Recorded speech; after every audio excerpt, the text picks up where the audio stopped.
तर हॅलो मित्रांनो, तुमचं स्वागत आहे माझ्या एका नवीन ब्लॉगमध्ये. तर आज आम्ही हॉस्पिटलमध्ये टिफिन घेऊन चाललेलो आहे.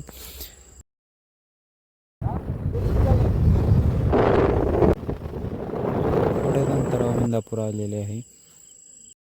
तर मित्रांनो, आपण इंदापूरमध्ये पोचलेलो आहे.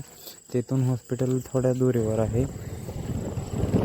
अंदाज हॉस्पिटलमध्ये चाललो आहे. त्या काही रस्ता माहीत नव्हता आम्हाला. थोडेसे इकडं तिकडं आम्ही हरवलो. परत हॉस्पिटलपाशी पोचलो आणि कसं तरी. मित्रांनो, आम्ही हॉस्पिटलमधून बाहेर आलेलो आहे. आता माझा भाऊ म्हणत होता लय दिवस झाले बाहेरचे काय खाल्ले नाही, त्याच्यामुळे आम्ही काहीतरी खायला गेलो. तिथे गेल्यावर आम्हाला कळलं की जे गोष्ट खायची होती आम्हाला ते तिथे संपलेली होती. त्यापायी आम्ही दुसरे काहीतरी खाल्ले. खाऊन झाल्यानंतर आम्ही सरळ घराकडे निघालो. पावसाचे वातावरण जास्त झालं ते त्याच्यापायी आम्ही काही जास्त ब्लॉग बनवलेला नाही. ब्लॉग आवडला असेल तर लाईक आणि सबस्क्राईब करा.